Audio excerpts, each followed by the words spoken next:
ذمہ داری نہیں چاہیے. میں انشاءاللہ وہ اپنا اگر میری بات سنی نہیں گئی اور میری خواہش ہوگی کہ ایوان کے سارے ممبرز کو لے کے میں پرائم منسٹر کے پاس جاؤں اور ان کو بتاؤں کہ خان صاحب آپ کے وقت میں جو مین ڈپارٹمنٹس ہے یہاں پہ، ایک گیس ہے، دوسرا ہے وابڈا، اور دونوں کا تعلق بلوچستان سے ہے.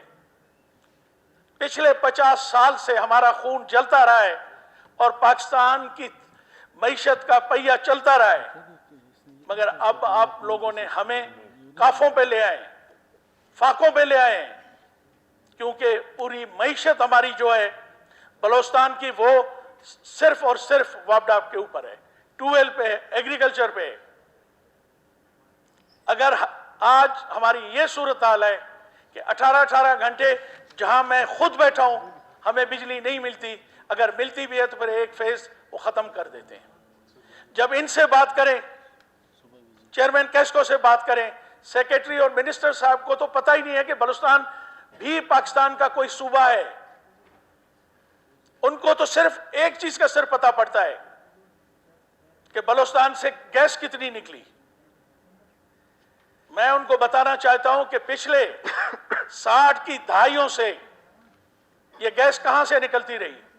آج کہتے ہیں کہ جی سندھ میں گیس زیادہ نکل رہی ہے، سوئی کے کنویں جو ہے خشک ہو رہے ہیں. یہ فگرز کس نے دیے؟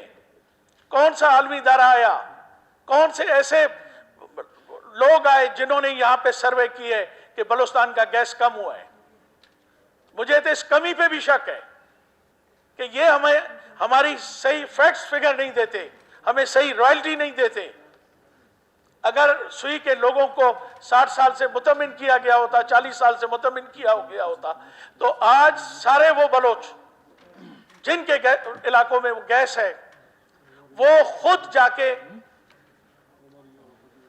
گیس اور وابڈا والوں کے ساتھ کھڑے ہوتے. کسی کو جرت نہ ہوتی کہ وہ پائپ لائن کو پنچر کرتا یا کسی سرکاری انسٹالیشن کو وہ بند کرتے، وہ خود اس کے محافظ بن کے کھڑے ہو جاتے. مگر اب کیونکہ پتہ ہے بلوچستان کے لوگوں کو کہ ہمیں یہاں سے کچھ نہیں ملنا ہے، اب یہ بیٹھے ہوتے ہیں گیس کی بات کرتے ہیں. نوازادہ گورام نے ابھی شاید اٹھ کے چلے گئے، ان کے پاس ٹائم نہیں ہے، بہت مصروف لوگ ہیں. میں کہتا ہوں کہ سوئی گیس نکل رہی ہے، وہاں کیوں پاور جنریشن کا ایک چھوٹا سا یونٹ نہیں لگاتے تھے؟ کم سے کم دیرہ بگٹی کو ڈسٹرکٹ کو تو کم سے کم بجلی مہیا ہوتی. مگر سر یہاں پہ فیڈرل سیکریٹریز، فیڈرل منسٹرز، وہ نہ ہم بلوچستان کو بلوچستان سمجھتے ہیں، نہ اس ملک کا حصہ سمجھتے ہیں، اور نہ اس کی اہمیت وہ جانتے ہیں. ان کے اہمیت میں آج کہتا ہوں، برملا کہتا ہوں، یہاں پہ پرائم منسٹر کو کہتا ہوں کہ وہ سروے کرائیں کہ ہزارہ ڈسٹرکٹ میں کتنے ولیجز کو اور کتنے پرسنٹ پاپولیشن کو وہاں پہ گیس اور بجلی مل چکی ہے. مگر یہاں ہمیں کوئی نہیں پوچھا جاتا. یہاں جس طرح ابھی پورے ہاؤس نے کہا کہ بورڈ یہاں بنایا گیا ہے، کس سے پوچھا گیا ہے؟ میں آپ کے سامنے بیٹھا ہوں، مجھے پتا تک نہیں، مجھے اس وقت پتا پڑا جب نوٹیفیکیشن ہو گیا. اور مجھے یہ بھی پتا ہے کہ یہ کس طرح بنا اور کس سفارشوں سے بنا اور کتنی انویسٹمنٹ کے بعد یہ بنا ہے. خان صاحب ہم آپ کو دعوت دیتے ہیں، لاکھوں لوگوں نے آپ کو ووٹ دیا ہے بلوچستان کے، آپ نے ہم سے وعدے کیے تھے، آپ نے ہم سے پرومسز کیے تھے. آج ہم آپ کو اس اسمبلی کے تھرو دوبارہ ریکویسٹ کرتے ہیں، عرض کرتے ہیں. اس وقت آپ کے حالات ایسے نہیں ہیں کہ اٹھ کے ہم کوئی ایسی چیز کریں جس سے آپ کے یا آپ کی حکومت کو تکلیف ہو. مگر خان صاحب ہمارا مرنا، ہمارا زندہ ہونا اسی بلوچستان کے اندر ہے، انہی لوگوں کے ساتھ ہے. ہم صرف اس لیے پی ٹی آئی میں آئے تھے کہ ہم دوسری جماعتوں کو آزما چکے تھے، آپ ہماری آخری امید تھے. اور میں نے آپ کو کہا بھی صحیح تھا کہ خان صاحب ہمارے جیسے لوگوں کی آپ آخری امید ہیں، اس کے بعد ہمارے پاس امید کی کوئی کرن نہیں ہے. مگر افسوس سے میں دوبارہ اسمبلی میں کہتا ہوں کہ خان صاحب آپ کے وزراء، آپ کی حکومت جو اہمیت بلوچستان کو دینی چاہیے تھی، اور بلوچستان کے لوگوں کو دینی چاہیے تھی، بلوچستان کو ڈیولپمنٹ کو دینی چاہیے تھی، وہ نہیں مل رہی ہے ہمیں، ہم سے پوچھا تک نہیں جا رہا ہے۔ اگر آپ نے نہیں بنانا ہے تو نہ بناتے ہمیں، ہم لوگوں کے سامنے جواب دیں، لوگ ہم سے پوچھتے ہیں۔ میں آج آپ کو اس معزز اگست ایوان کے اندر کہہ رہا ہوں کہ ہم سے کوئی چیز نہیں پوچھی جاتی، کسی ایک میٹنگ میں آج تک 3 سال میں نہیں بلایا گیا ہے۔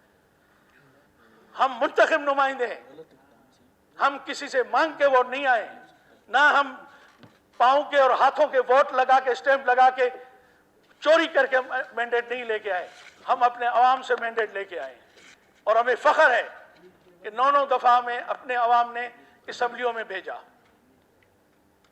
میں آپ سے یہ وعدہ کرتا ہوں، یا تو میں اس وابڈا کو اور گیس کو ٹھیک کروں گا، اور یہاں جو یہ لوگ بیٹھے ہیں یہ کیا پریزنٹیشن دیتے ہیں کہ 90% ہم کو یہاں پہ ریکوریز نہیں ہوتی ہیں، بالکل ہوتی ہے ریکوریز۔ یہ چیف سے لے کے چیئرمین کیسکو سے لے کے سیکرٹری وابڈا تک یہ پیسے وہاں تک جاتے ہیں۔ ان کا لائن مین اتنا مضبوط ہے جتنا ان کا ایک ایکشن بھی نہیں ہے۔ جس طرح یہ ریکوری کرتے ہیں، جس طرح یہ ناجائز طریقے سے بجلی بیچتے ہیں اور جائز، وہ تو ایک مثال ہمارے علاقے میں ہے کہ جو بل دیتا ہے وہ ہم کو گالی دیتا ہے، وہ ہم کو گالی دیتا ہے۔ تو آپ اندازہ خود کر لیں کہ آپ جا کے کسی کو گالی دے تو اس سے کیا امید رکھیں گے؟ وہ کہتے ہیں ڈائریکٹلی ہم سے ڈیل کرو۔ خان صاحب، یہ جتنے لاسز، لائن لاسز ہوتے ہیں بلوچستان کے عوام کے لوگ دیتے ہیں، مجھے گلا تو جام صاحب سے بھی ہے کہ جام صاحب نے بھی آج تک ایک دن بھی بیٹھ کے وابڈا کے بارے میں، یہاں کے مسائل اور ایشوز کے بارے میں ہم سے بات نہیں کی ہے۔ جام صاحب کا بھی فرض بنتا ہے، چیف ایگزیکٹو ہے صوبے کا، کیوں خان صاحب سے بات نہیں کرتے؟ کیوں مرکز سے بات نہیں کرتے؟ کیوں ایک نالائکوں کا ایک ٹولہ اور نااہل لوگوں کو بلوچستان میں بٹھایا ہوا ہے؟ میں نے آفر کی تھی چیئرمین کیسکو کو، اور یہ بات میں نے منسٹر کو بھی کہی تھی کہ یار آپ کہتے ہیں نا 90% لائن لاسز ہیں، آپ ایک کام کریں، میں نے کہا مجھے آپ 50% پہ ایٹ سورس آپ میٹر لگائیں گریڈ اسٹیشن سے، اور میں لکھ کے آپ کو بینک گارنٹی دیتا ہوں 50% آپ مجھ سے لے لیں۔ مگر وہ ان کو قابل قبول نہیں ہے، کیونکہ ان کے گھر، ان کے کچن، ان کی عیاشی ہیں، وہ کہاں سے چلیں گی؟ آج میں 3 سال کے بعد مجبوراً آج اس ہاؤس کے اندر مجھے بولنا پڑ رہا ہے، اور میں یہ آپ کو بتا رہا ہوں، عید کے بعد اگر آپ میں بھی کوئی ہمت ہے میرے ساتھ چلیں، اگر ہماری بات مانی گئی تو ٹھیک ہے، نہیں مانی گئی تو یہ میں ہاؤس کے اندر پرومس کر کے آتا ہوں کہ میں وہاں انشاءاللہ اپنی یہ جو ایڈوائزری مجھے ملی ہوئی ہے یا اسپیشل اسسٹنٹ ہے، میں وہاں ریزائن دے کے پھر انشاءاللہ میں بلوچستان آؤں گا اسے اسمبلی میں۔ تو میں اس ہاؤس کے تھرو آپ سے ریکویسٹ کرتا ہوں، میں جاؤں گا، میں پرائم منسٹر کے پاس یہ جو یہاں آج ہمارے ممبران نے جن خیالات کا اظہار کیا ہے یہ اٹھا کے میں انشاءاللہ کنوے کروں گا اپنی حکومت کو، وزیر اعظم صاحب کو۔ اگر ہماری سنی گئی تو انشاءاللہ تعالی آپ کے یہ مسائل حل ہوں گے، انشاءاللہ آپ کو بجلی بھی پہنچے گی اور آپ کے مسائل بھی حل ہوں گے۔ نہیں ہو سکے تو پھر میں آپ کے ساتھ کھڑا ہوں گا، وابڈا کی یہاں بیٹھ کے اس کو ڈیفینڈ نہیں کروں گا۔ بہت بہت شکریہ۔